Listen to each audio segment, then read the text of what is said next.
one of the things I love about the new age of how everything works today is that everyone gets access to all these things that we couldn't afford a little bit ago. And I'm really excited that with all this new power, though, we have to learn a few extra things. It's taken me like a couple of years to get to the level where I feel really comfortable with my setup.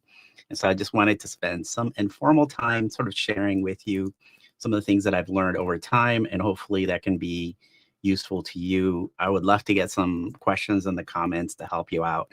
You can probably tell my setup looks a little bit different than normal. I sort of pulled everything in that I use a little bit closer so that you can see it and sort of the impact that it has.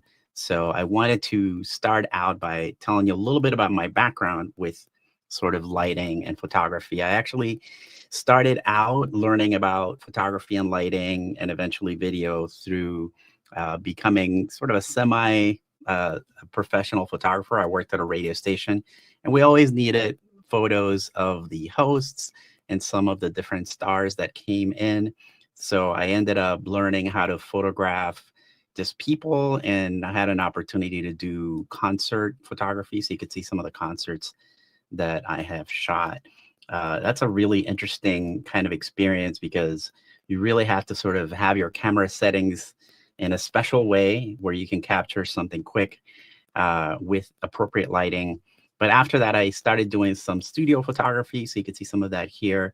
And then just sort of hobby photography. And I really got interested in learning how to light things and how to do sort of special effects. I learned most of that through a book because I'm a very technical person, called Light Science and Magic, a really great book that shows you kind of the mechanics of how lighting works. So this is going to be kind of a little bit of a discussion of how all that stuff works and then what I learned, because video ends up being a little bit different than that. So basically, I wanted to start by talking about goals in what you're trying to have when you have a studio setup like what I've done here.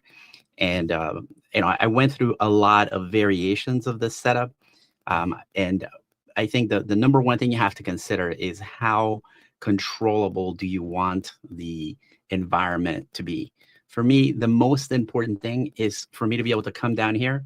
I have a house with a couple of different levels and just hit one button and have my setup be consistently ready and always look exactly the same. So having worked at a TV station where I saw like sets, I realized that whenever you want a controllable sort of setup, what you want is there to be no light whatsoever come into the room. And basically you control all the lights that are in here. So it's kind of how my room is set up. I do have one window, but I have some room darkening blinds on it that I usually keep closed. So my rooms, if I turn off all the lights, you would notice that my room would be pretty dark. There's nothing that is, and I can turn all these off. So this is kind of what the room would look like without any lights. Right now, you're only seeing the monitor lights, which are always going to be there, right?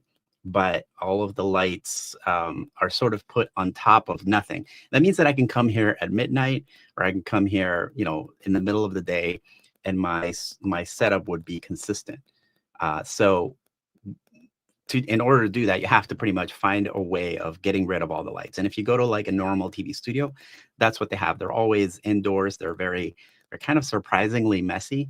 And then they sort of have a way to control all the lights that appear. The second thing for me was just to be able to be always consistent.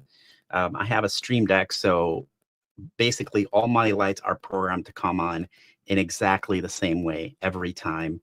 And I can change things around, but I almost never do. That's just because if I want to come back at a certain other point and record a different sort of take or re-record something that didn't come out right, I want to be able to do that.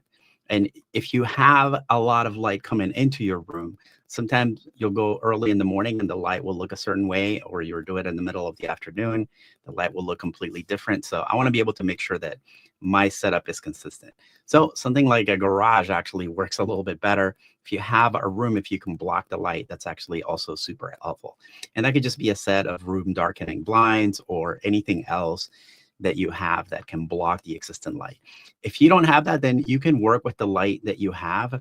I think that you have to sort of usually consider two types of lighting that you want in your room. You have to worry about lighting yourself and then lighting the background. So if I take off the background lights, you'll see that this is what my room normally looks like without any background lights, right?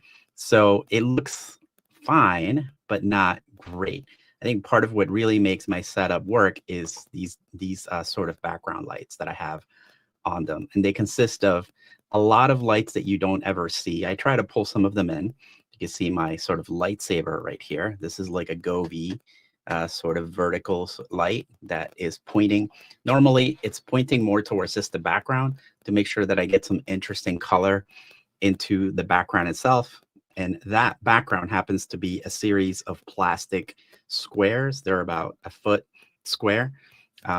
I originally just painted the background, and you can see, let's see, I have an example of a pattern that I used to use. This is my first take to get sort of a background pattern.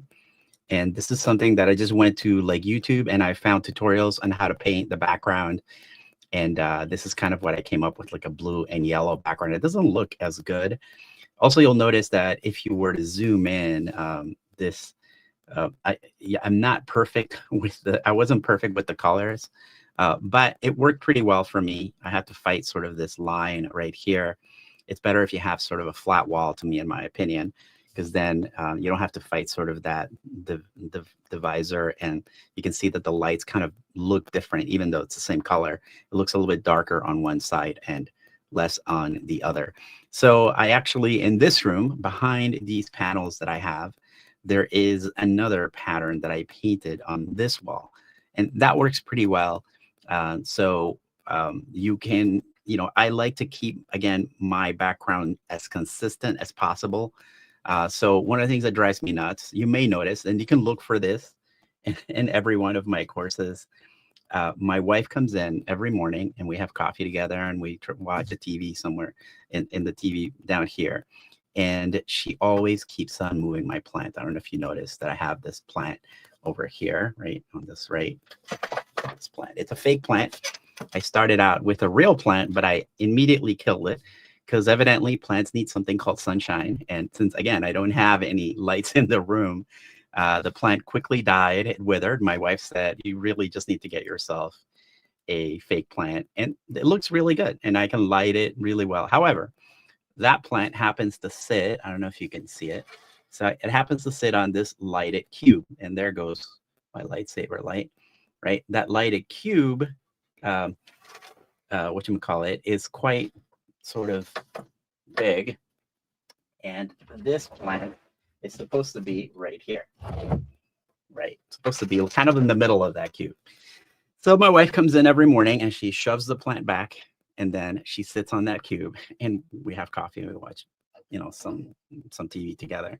But it drives me nuts because, again, I want my background to never change. So I don't want there to be anything with a logo or anything back there that, I'll bring my lightsaber back here, right? I don't want to bring anything that would be different if I have to shoot something tomorrow or the next day and have that mess up my setup. So I know that my light positioning, even though I screwed it up now, I'm going to have to, as long as I'm recording the same course, my light setup remains super consistent. So I want to be able to control that. And so I try to never move anything except for the plant. And if you've seen any of my courses, you should look for the position of the plant, because if the morning that I'm recording, she happens to have moved the plant back and I didn't remember to put it forward, then the entire course will be shot with that plant in the back because I don't want to move it, right? Just in case if I have to come in and re-record something for that course, I don't want there to be like a weird cut, right? This is also, you may have noticed that I'm like, what I'm wearing is actually also what I consider part of the background. The reason I always wear a hoodie is because I can put it on any day at any time and consistently look at least within the same course like I just re-recorded any piece of the course that I want it to. So this is the reason why I wear these hoodies. I'm always wearing something different. It's usually like a black shirt of some sort. You know, usually my clothing consists of black shirts with logos of things that I love, like, you know, Bootstrap or GitHub or something like that. But the hoodies just allow me to throw that on regardless of what time it is. I usually actually keep them right here in the room. Sometimes I keep like a stack of hoodies right here. I have a little closet. Sometimes I keep that there. And this just makes it easier for me to be consistent, which is, I think, kind of one of the things that you want to have. Because it's, again, if you're trying to edit like a little piece of something or correct something, that consistency is going to be really useful in the long run.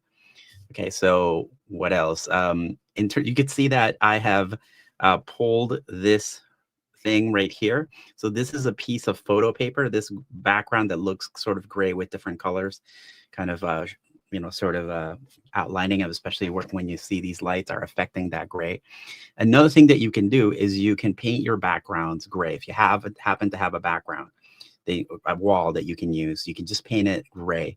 And I love to paint things medium gray because I can make that background look like anything I want to.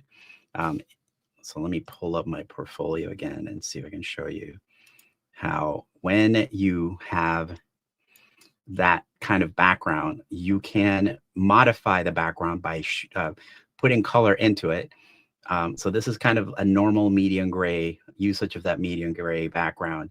But sometimes some of these other backgrounds, like whenever you see this red, I didn't have a red background. I had the same medium gray background that I threw color into. This is a good example of a background that was normally pink, but I can throw some other color. And if you watch some of the courses, this is that same medium gray background, and I just pushed a different color into it. So it's really easy, if you want to take a medium gray background and add color modifiers to it, and then make it look like any color that you want. It's a really great and cheap way. Now, if you're painting the wall medium gray, you want to look for a matte finish so that it doesn't have a highlight in it. So as matte as possible. You don't want it to shine. You don't want it to reflect any colors. So you want to keep it really simple. And if you don't have that, then you can get what I have sitting in the back of me, which is a piece of paper, right? A really large piece of paper. These are for photography usually. Photographers usually have different colors that they can hang from the ceiling, and that's what that is. I do have a stand that you can buy where you can just put the roll of paper in, and then you basically pull it down, and then you have your color background, and you can push that up whenever you want to, and you're done. The other way that you can do that is by this other thing that I have right here. This is a little, same thing. It's a background, but it comes up from the floor and it pushes up to the ceiling. Like it will completely cover me. Happens to be a green background, but you can actually get it in gray, light gray, kind of dark gray. I prefer the darker grays, and I just add light to it and make it look like whatever color. If you've seen some of the courses that I've done, I know I did one course that I did remotely. So I took the background that I have, not this one, the medium gray one, and I made it look blue, even though the real color of that background was medium gray. So let's see if I can find the course. So if you look at this course right here, this course, right, you can see that the background looks like it's blue, but it's actually medium gray, and I just added color to it. You can take advantage of the sort of how lighting works. There is this rule of lighting called the inverse square law. It just means that light falls off quickly.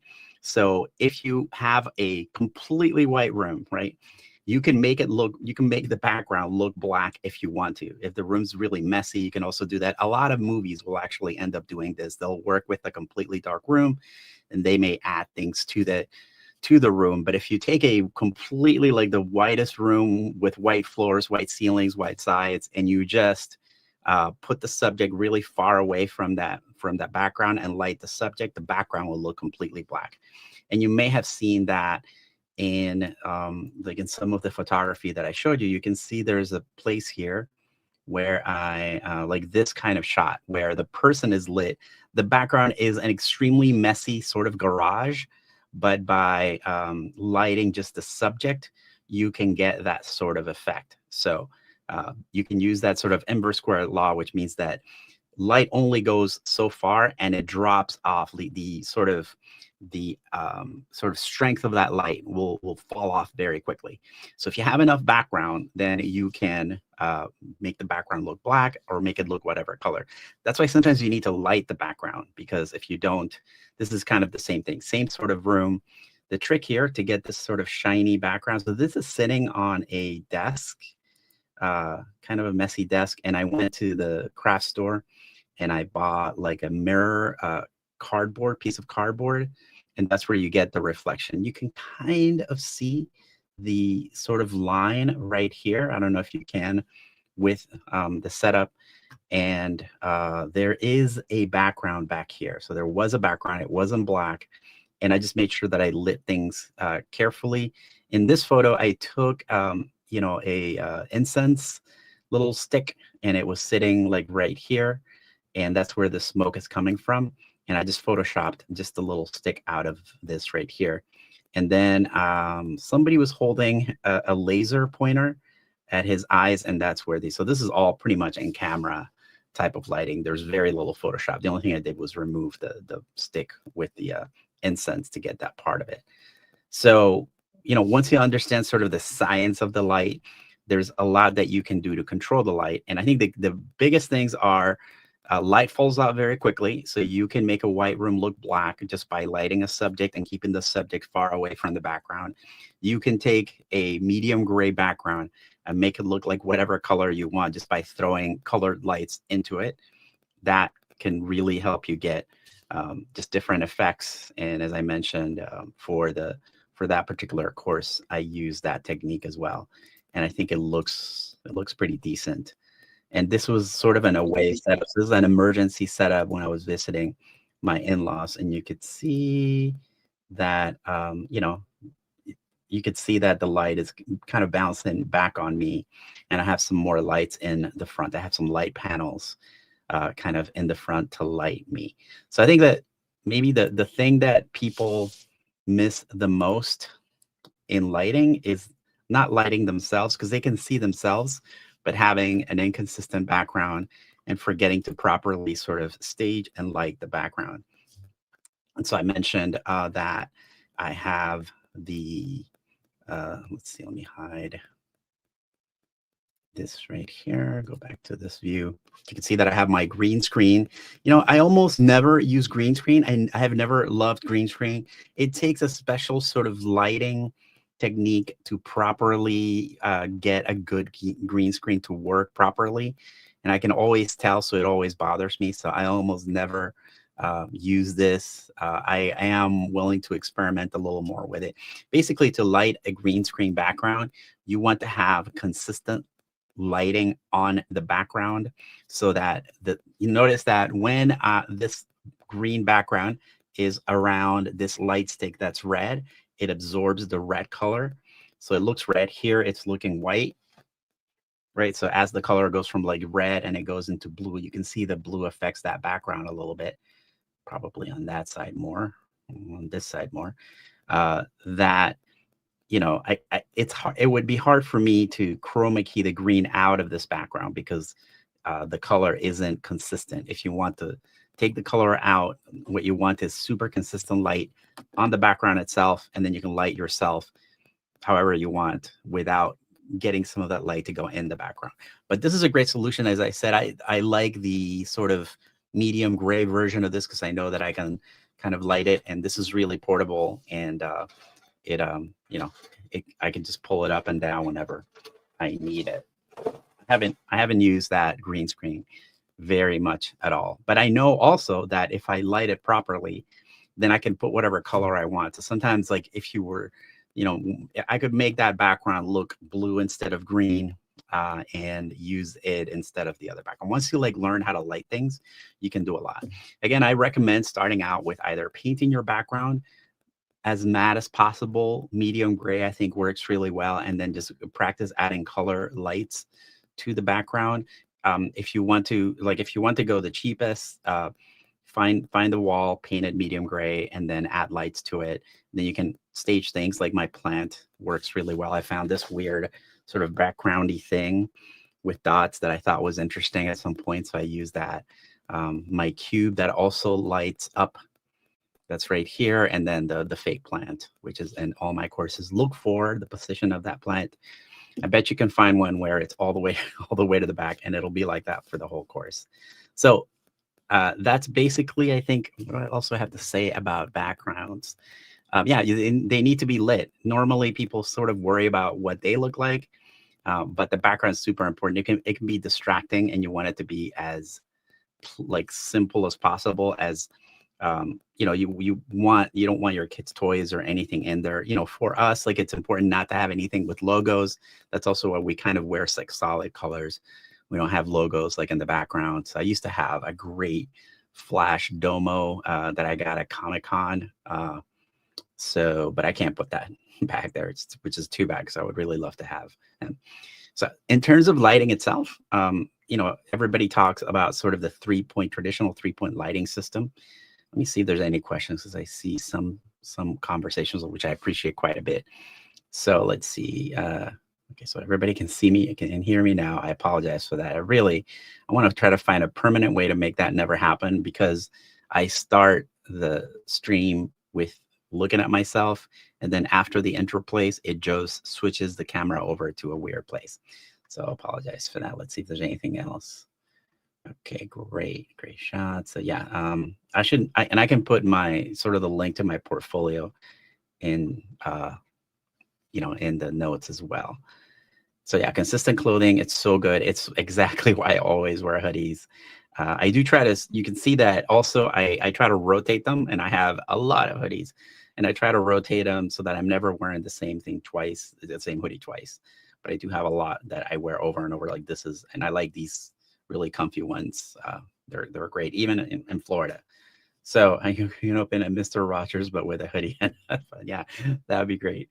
All right, so what else do I do? So in addition to the background, obviously what people think of the most is the foreground. And I think where people go usually wrong is the positioning of their current lighting system and the consistency of their lights. So a lot of people will recommend that you kind of do your show right next to a window. I don't like that, just because it's not controllable. I don't know if it's going to be a sunny day or a rainy day, or if I'm going to be recording late and there's no light coming in from the sun. So I prefer consistency. But if you are lighting with a window, the other thing that you want to do is you want to control the color of all of your other lights. All my lights in my setup are like, they're actually RGB lights. They're pretty cheap, so you can buy a light bulb like this, and that light bulb can, you know, sort of put any color into any sort of wall or any individual or anything. And I do have sort of the different lights that I use. So let me show you that.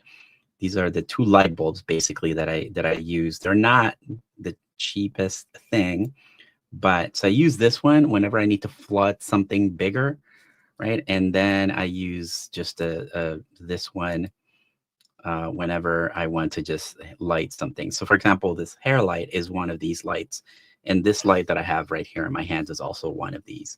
Now, I have to go a little expensive on these lights because they are HomeKit, which means Apple, HomeKit, which lets me control the lights by hitting that one button. I turn everything on. So they do have to have Apple HomeKit. Apple HomeKit is actually a little bit more expensive than Amazon connections. So I do pay a little bit of a premium. But if you don't need the light, I think that's overkill, honestly. Adding color is overkill. You don't need it everywhere, although all my lights are like that. So I can take that hair light, which I can turn on there. I can take that hair light and control it with HomeKit and make it whatever color I want to give my, okay, so what you're doing with this particular light is you're separating yourself from the background, right? So traditionally, the normal lighting system goes, you have a main light or a key light, and then you have a secondary light to light kind of the other side of yourself. And then you have some sort of backlight for background separation. That's important. If you've worked on separating yourself from the background by lighting your background like I've done here, then it's important, especially if you're wearing something dark like me on a dark background, that you have some sort of light that separates you. Some of these, other lights are going to cast a light on me, especially if I turn them around a little bit. But otherwise, you want something to separate you, especially your hairs, from the background. And that's what that light does. And I can use HomeKit. I don't think you can see my home app. It doesn't seem to want to show in the camera, which is kind of weird. But I can, let's see. So if I go into that hair light, I can change the color of it. You can see that now it's blue, and I can change the intensity of that light and kind of rotate through the color palette and make it look like any color I want. So all my lights are like that, but that's really overkill. If you are matching existing, say that you have a light that you use with your windows. Like what you want to do is make sure that you're using the same temperature as the outside light. Traditionally, that happens to be 5,000 Kelvin. So daylight is considered to be at a certain color temperature. So if you go to the Home Depot and you just buy a daylight light bulb, then you can put it anywhere and it will match outside light. So if you're lighting from a window, buy bulbs that match that system. Otherwise, the unmatching of lights will cause a color cast to appear depending on the light that you're using. So if you're using a fluorescent light, the cast will be like a little green. If you're using sort of a regular tungsten light, the light will be a little yellow. And that difference in the matching of the lights, you won't notice it, but the camera will notice it. And it's really what's most distracting, other than people that have like their their lights behind them, like they have the window behind them and you can barely see them. I think the other problem is that the colors aren't matching. You can use color for effect. So if you do have like a tungsten light, something that's yellow, you can put it in the background or you can light with it. But you want the things that are lighting you to be consistent. So outside, if you're using a window outside light, then get yourself a 5,000K or daylight light bulb, and then put it in, put it in a sort of in a socket, and it will look a lot better than if you're trying to mix and match the lighting colors. That's probably the number one thing to remember, that you want to match your colors. And if we're used to daylight, pick a color temperature and remain in that color temperature for lighting yourself so that you look consistent. Again, you can play around with RGB lights, but it's overkill. But definitely keep that in mind. Now, the other thing that you want, and this I learned from photography, is that for a pleasant looking light on yourself, you want a light that is as big as possible. And so usually these bulbs, the problem with just using a light bulb is that they are at a distance, a very small light. The sun would be a fantastic light, but it's too far away. So, if you ever go take like outside photography, you'll notice that sometimes you'll get raccoon eyes because the sun will be super strong. There's not any clouds to soften the light. And the socket, your eye sockets, will basically, be sort of a dead spot for that light, and you'll get raccoon eyes in your photography. So the problem is that that light is very strong, but it's very far away. What you need to do is have a light that's as big as possible. So if you look at professional lighting systems, a lot of times you'll see these massive lights.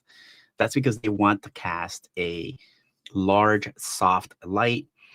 You can take a light like this and make it softer just by putting it in a lamp and putting it in a nice lampshade, as long, again, as the lampshade doesn't have any color to it.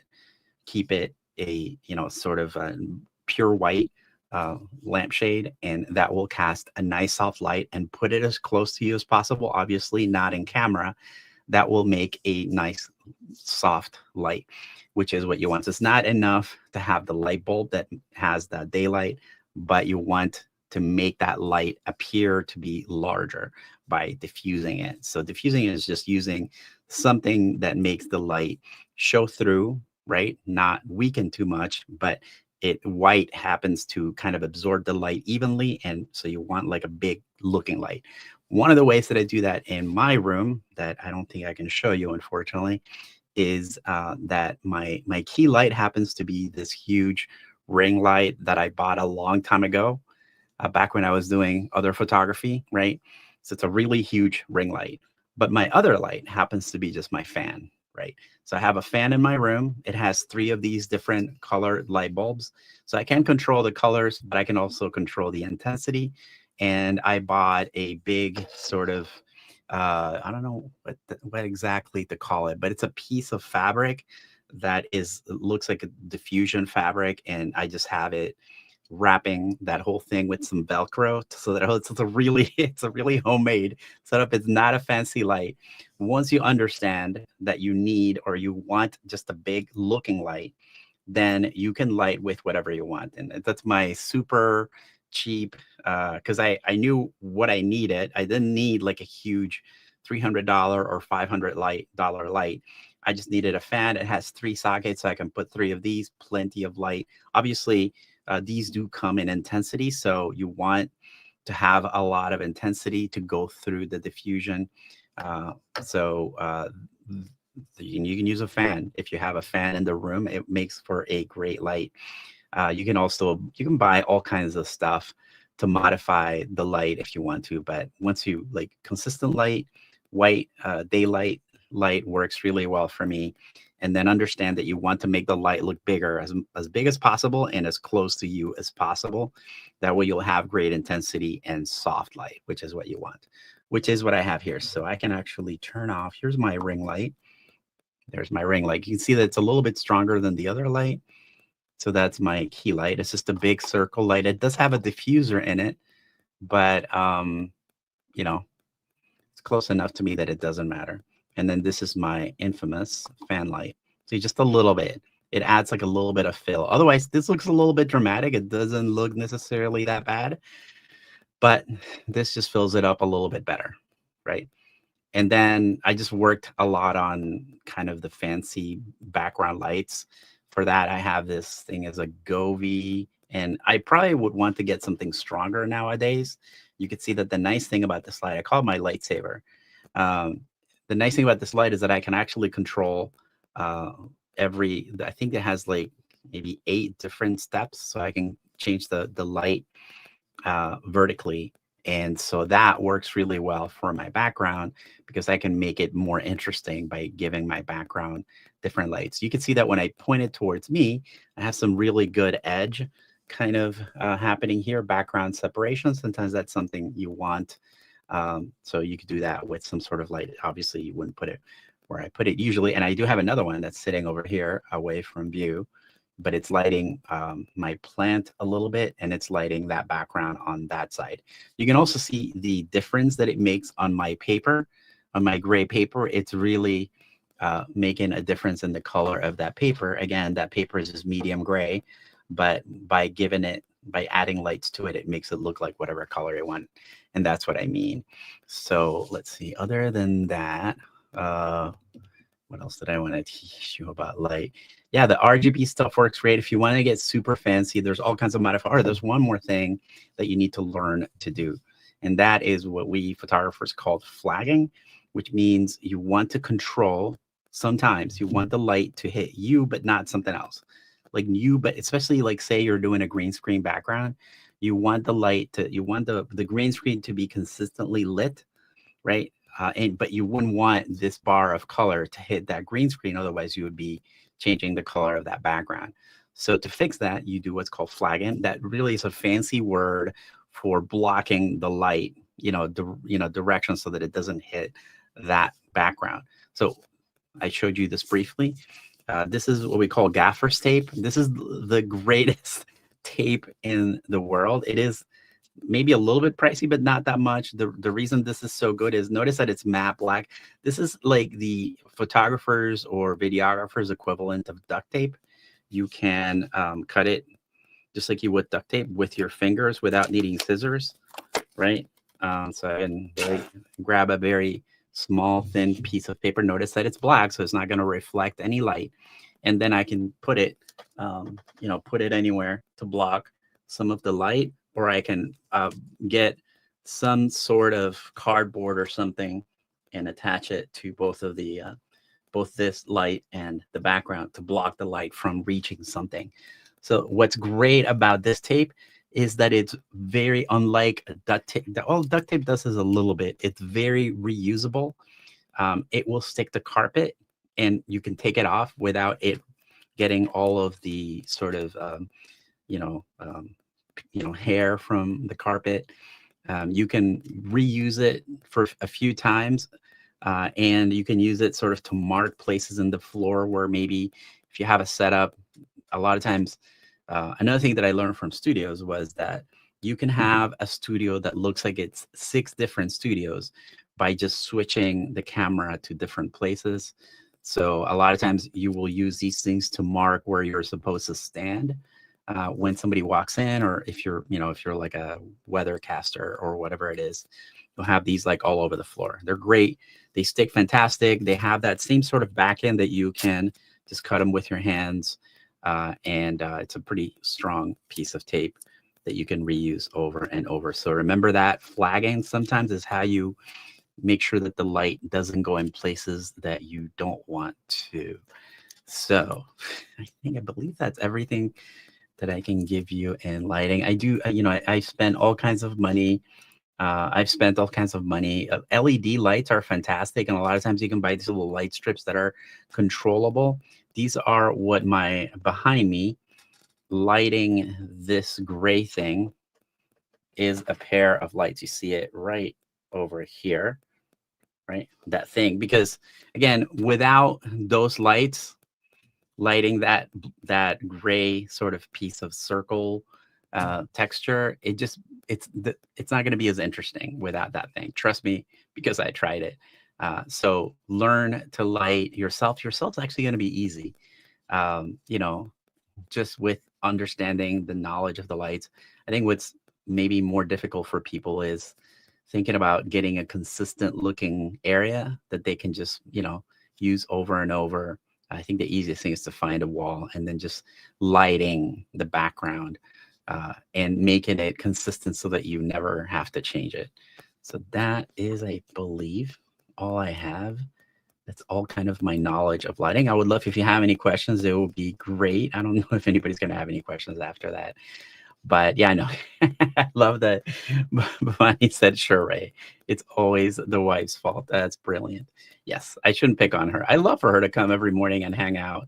But what I think you should get out of that is go look to see if you can find a course where the plant is in the wrong place. I always think it's funny, like whatever the plant was doing when I recorded the intro of the course. Usually I record my intros first. So the very first video is usually recorded like a week before everything else. Again, that's why consistency, wearing the same thing. I can wear the same thing a week later. And as long as my hair hasn't grown too long, I will look exactly the same and you won't be able to tell. So my the intro videos are always first, and then I do all my live action at the end. I actually record all the entire courses now as if they were just a screen cap, which is what we called capturing just your screen. So, and then I insert. So I do the whole course as if I was just recording my screen. And then at the end, I do all of the live action. If you look at the way that I do my courses now, you'll notice that I have live action pieces in different segments of the course. So while I'm recording, I'm just doing whenever, like I don't too much think about the live action pieces that I need. At the very end, I go, okay, this area, here's an area where I'm talking too much and I need, it needs like a visual break. That's where I insert a little take, and I do those at the very end. I just go through and watch the video. And I go, okay, here's a place where I could use a little bit of live action. And I record all those in the same day. And so again, that lighting a week ago needs to be consistent a week later. So at the beginning, that's why I look at the position of the plant. It needs to be in the same place. Otherwise, if I do insert something, it's going to look weird if it's a weird cut. And honestly, that's probably nobody would notice. If I wouldn't have told you about the plant, nobody would have ever noticed. It's just me. But now that you know, you're going to be looking for it, right? So maybe I'll do I don't know, some sort of plant moving trick or something, so you guys can look at it. Anyways, that's all I have for you. Hopefully that was useful.